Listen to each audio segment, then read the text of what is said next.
Everybody else the same as they've been throughout this series as the Cubs take on the 25-year-old Quinn Priester from just across the way, about 20 miles from here at Wrigley Field, making his postseason debut for the Milwaukee Brewers. This is the fourth time he's faced the Cubs this year. First time, 4 1/3, gave up 7 runs, but his last 10 innings, only 3 runs allowed. See a lot of cutters, sinkers, breaking ball.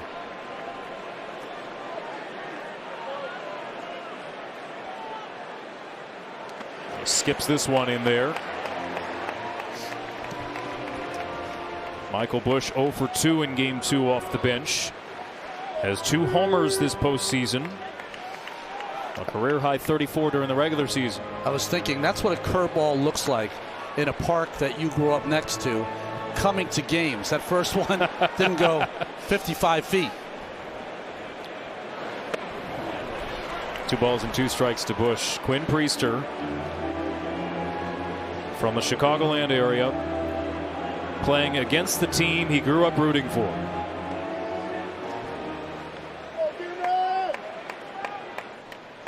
Heart probably beating a million miles an hour as Busch holds his swing and the count runs full. Both these pitchers will pitch more to contact than we've seen in this series. Lots of strikeouts in this series. Busch with a drive, right field. Frelick goes back to the track, to the wall, gone! Tie game! Michael Busch, a leadoff bomb once again.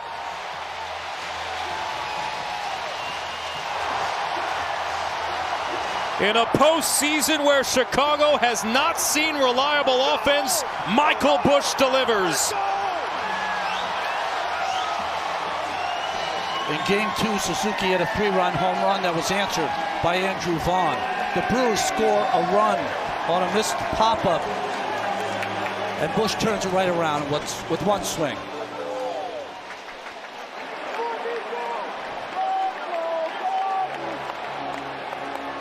There have been fireworks early in every game of this series.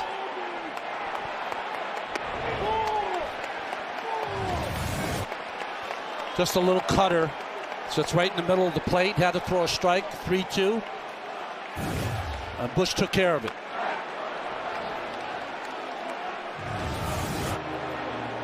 What an ending to the season Busch has had. He has been red hot of late. His 3rd home run in this 2025 postseason, his 2nd leadoff home run in this series. Talked about the wind and whether that would be a factor. The wind was blowing in from right. We've got it at 16 miles an hour. As Horner flies one that way, this will drift foul. The only reason that home run dropped in the front row is because of the wind. Frelick thought at some point the wind might blow it back into play, but it settled into that first row. That would have been 20 rows up on a regular day. It hasn't exactly been a hitter's park all season long. And it certainly doesn't feel like one here tonight. Temperatures are going to drop into the 50s as we go along. Nothing like turning the wind around.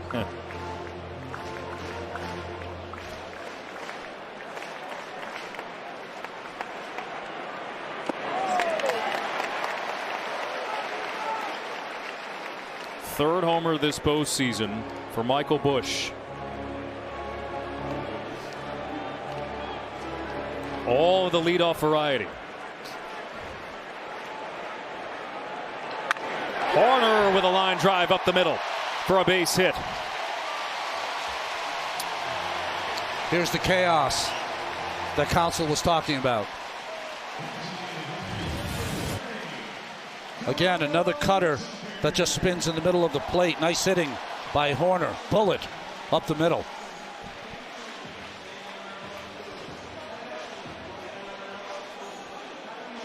Now can the Cubs get a runner in scoring position? That's been a big challenge this series. Just 4 at-bats with a runner in scoring position.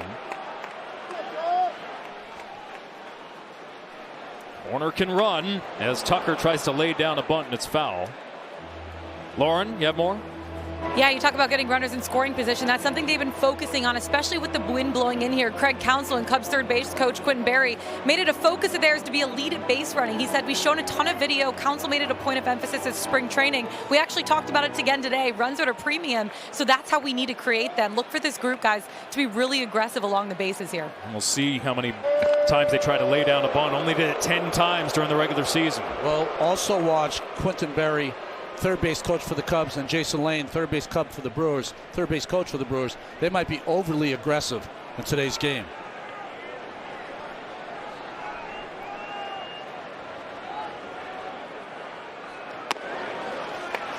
.96 out of the zone. It's been a long, strange summer for Kyle Tucker, one of the game's best right fielders. The injuries.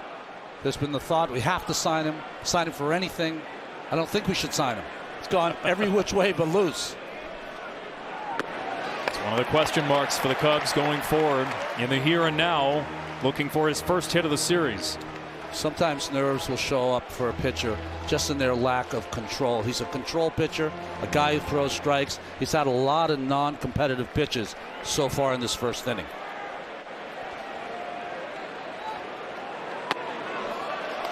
Didn't locate that one. And Tucker held his swing.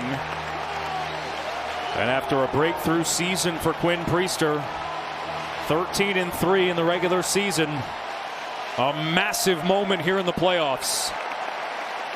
A 3-1 count, a runner on and nobody out.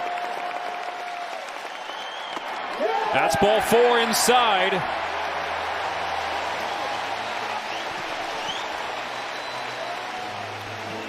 Well, they really have had the patient approach here. Now Chris Hook, the pitching coach for the Brewers, with an early visit, and I think a warranted visit. You got to go out there. He knows that his nerves are affecting how he's throwing so far. Your heart's racing. You're telling everyone that everything's cool, I'm fine, but inside you're churning. And that's what Hook is out there to do. Just relax his young pitcher. Let's go back to what we're doing best. Let's throw strikes. Let's get the ball on the ground. Your defense will turn too. Now can the Cubs take advantage of this situation? Just 2 for 17 this postseason with runners in scoring position. But they have their hottest hitter up. To include the last part of the regular season, his last 9 games, 7 home runs and 14 RBIs for Suzuki.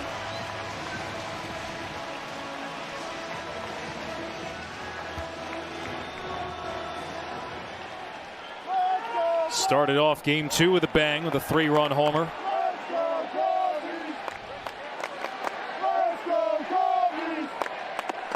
Low and away from Priester, ball 1. The wind is blowing from right to left at times, so shouldn't hurt the pull side for the right-handed hitters.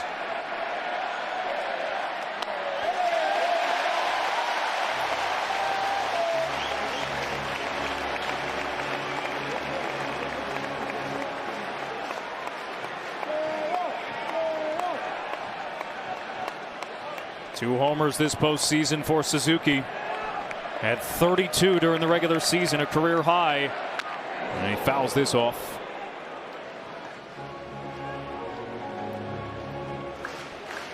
It's not always easy to pitch in your hometown. I had to pitch in Boston, Fenway Park. I'm from Massachusetts. Game 4 of the World Series. Never been more nervous before a start.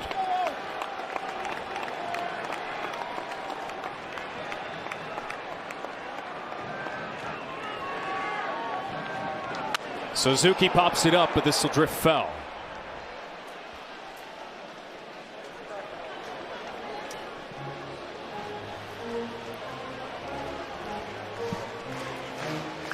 The folks in the lower bowl have not sat down.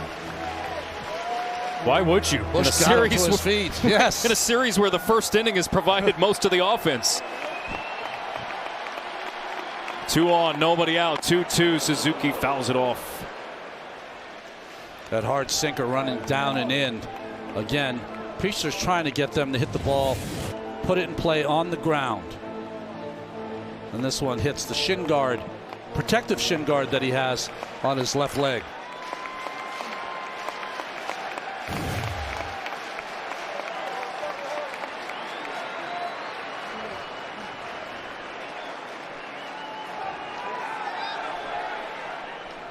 Suzuki to right field, curling towards the corner. Frelick slides and comes up with the catch. Sal Frelick with a tremendous catch in right. That saves a run, takes an extra base hit away from Suzuki, and results in a huge first out. Well, this Milwaukee defense has been bailing out its pitchers all season long. What a play. One of the only ballparks where down the right and left field line it bays out and it plays deeper. And he made it all the way to the line, sliding catch. That's the only way you can make that play. You can't run full bore because you'll run straight into the wall. Nico Horner able to tag and get to third. He's 90 feet away. Tucker stays at first. Here's Ian Happ. And a fastball misses up and away. Sunlight now is right in the pitcher Priester's face when he comes set.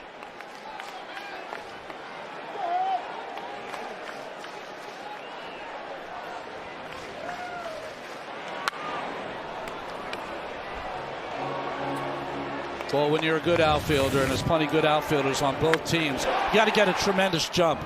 And that ball was being pushed towards the right field wall and down by this tremendous wind here. And Felix stayed with it. What a play.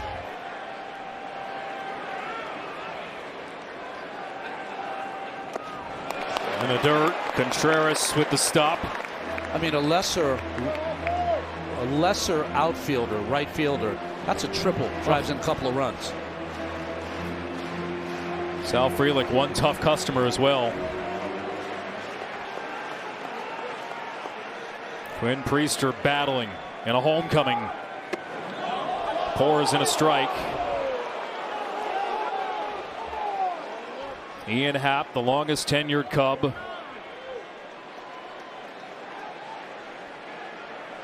Just 2 hits this postseason. Both have gone for extra bases. And Happ lays off.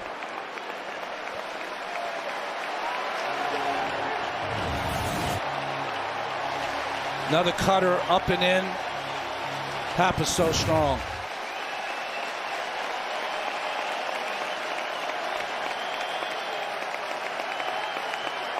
Priester's payoff is ball 4. And the bases are loaded. 2 walks in the inning. And there's nowhere to put Carson Kelly. Looked like a cutter, backdoor slider that misses. During the regular season, Quinn Priester had a breakthrough season. A franchise record 12 consecutive winning decisions. A span where Milwaukee won 16 straight games he started. None of them in a situation like this. Strike 1 to Kelly.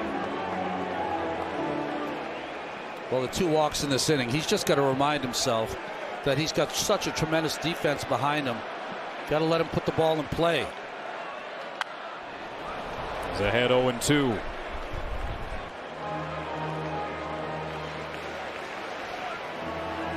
Already 30 pitches for Priester this inning, and Milwaukee getting a reliever hot. Nick Mears. Shadows covering the entire infield now.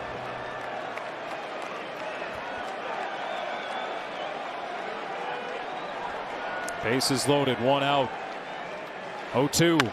And this is foul.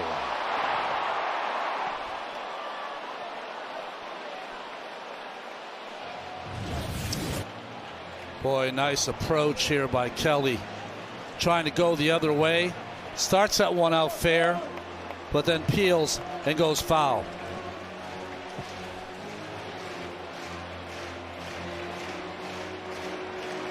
That ball looked like it was accented by the wind going foul.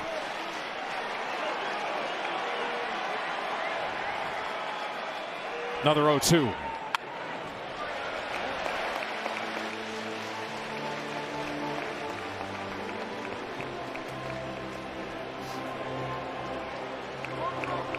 Both teams have scored in each half of their first inning in all 3 games of this series. Cubs with a leadoff homer from Michael Busch. Bases now loaded as they look for more, and Priester misses low and away with the slider.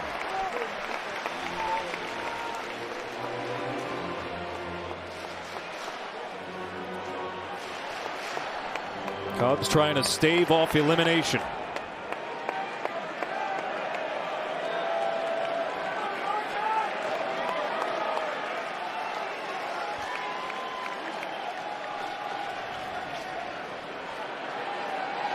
Kelly strikes out. Priester going back to the slider and gets the K. Well, but that's the best slider he has thrown so far in this first inning. Bottom drops out of it, and the speed, change in the speed, fooled Kelly there.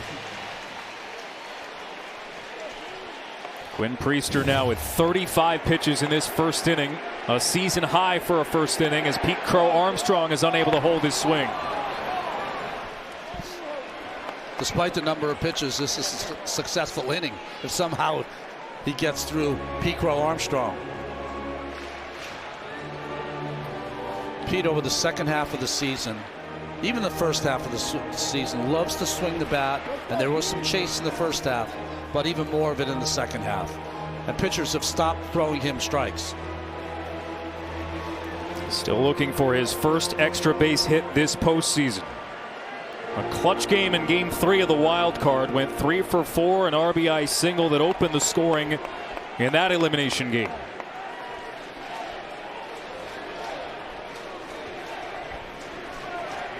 Bases loaded, 2 out, 0-1 in the dirt. A slider that Priester has leaned on in this first inning. At the end of the season, Pete Crow Armstrong was trying to be a little quicker to the ball, try to take some of the length out of his swing, be more contact oriented.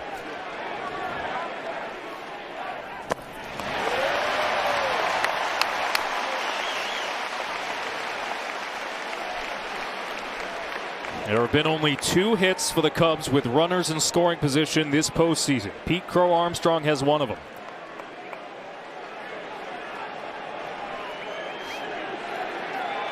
Oh for 4 in Game 2. Pete Crow Armstrong delivers with a base hit to right. That'll score 2, and the Cubs have the lead in Game 3.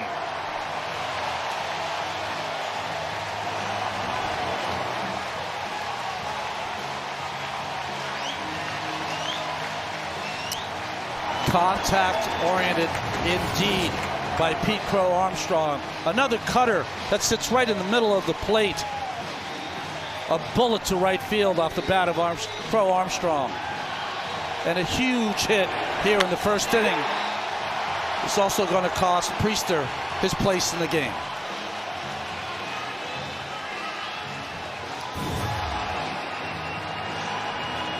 Wrigley Field is alive, and so are the Cubs. A 3-1 lead, and Priester unable to get through the first.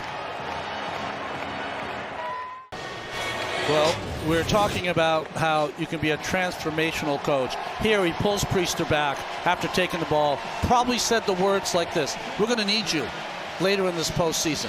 All right, don't hang your head."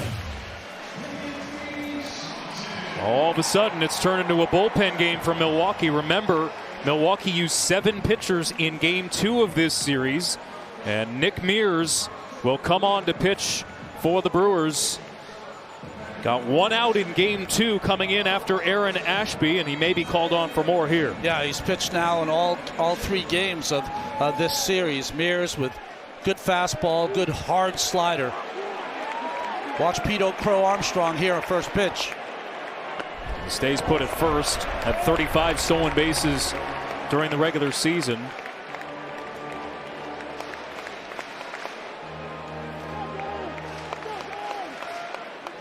Dansby Swanson at the plate, a 3-time All-Star. And there goes Pete Crow Armstrong, and the ball gets away all the way to the backstop. That'll score a run.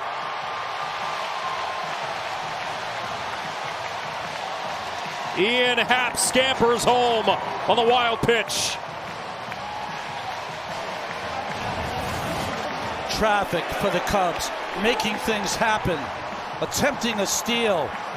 You saw Contreras coming out of his crouch early to try to throw that ball and wasn't able to handle it on his backhand. A late start by Happ, but plenty of time to get in there with the 4th run. Exactly what Craig Counsell was looking for. Chaos for the Cubs offensively. And causing havoc on the Brewers' game plan. Strike 1 to Swanson. The 2-out hit with runners in scoring position is always the backbreaker.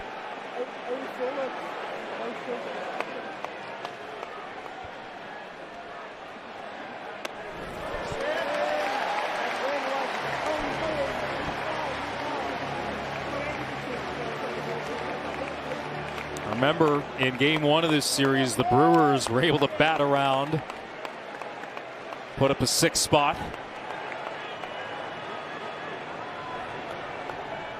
Swanson with a drive, left field, and foul. Just in front of it. We were talking about in the open that one little event can change a series. This ball hit right on the nose, but foul. Pete Crow Armstrong's hit, we might look back on that as the key to this series. 110 off the bat, but a loud foul ball from Swanson. Pete Crow Armstrong with a 2-run single, a bases loaded hit. We talked about how the Brewers and how good they've been with 2 outs in this series. How clutch was that from Pete Crow Armstrong to keep this inning going and played a couple.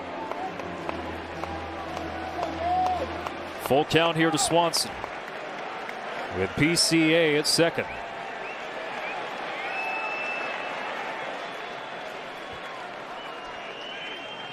Mears comes home and Swanson pops it up. Foul ground and into the seats.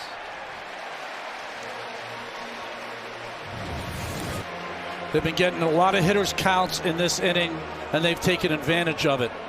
That could have been an inning packed full of action that ended up 1-1. But instead, with that big hit, made it 3-1. The wild pitch got them their 4th run. Huge, huge hit. And they have still not taken their seats.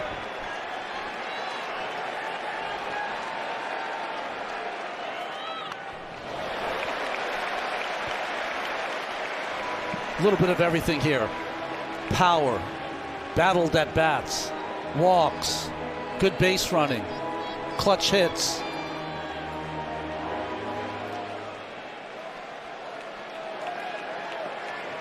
Just what the Cubs needed, and just in the nick of time early in this one. Swanson with a great battle.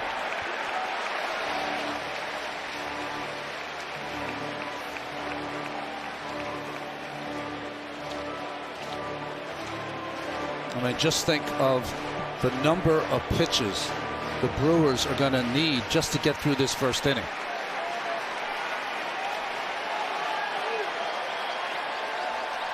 Another payoff, and Swanson lays off for ball 4.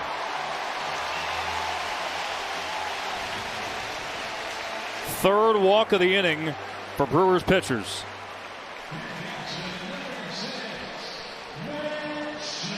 Now the rookie Matt Shaw.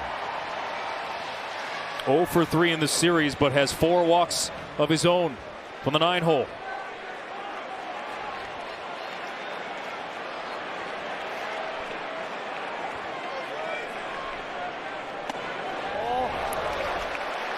All one upstairs from Mears.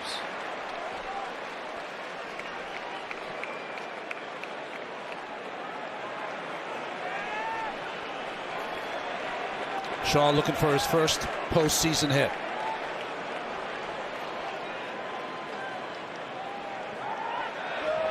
Now I was watching both Pete Crow Armstrong and over at third base You were talking about him earlier, the Cubs third base coach in Quentin Berry.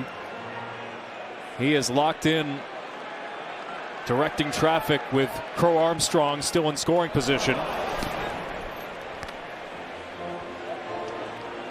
Lauren? Yeah, I talked to Quentin Berry. He said, look, with a guy like PCA, you can't put a leash on him. He does things you don't see. He understands the game, knows when to be aggressive, and has made plays this year he didn't even know were possible. He said, he makes my job easy as a third base coach.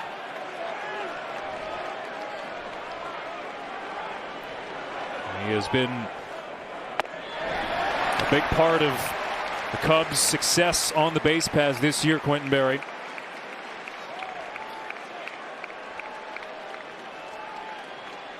Two balls and a strike to Shaw.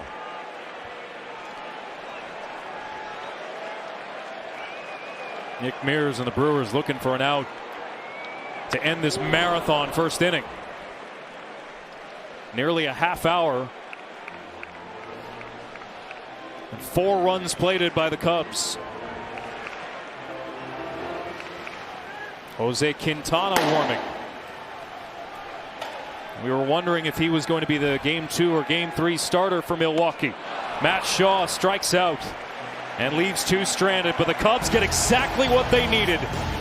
4 first inning runs. Bush, a leadoff homer. Crow Armstrong, a clutch hit.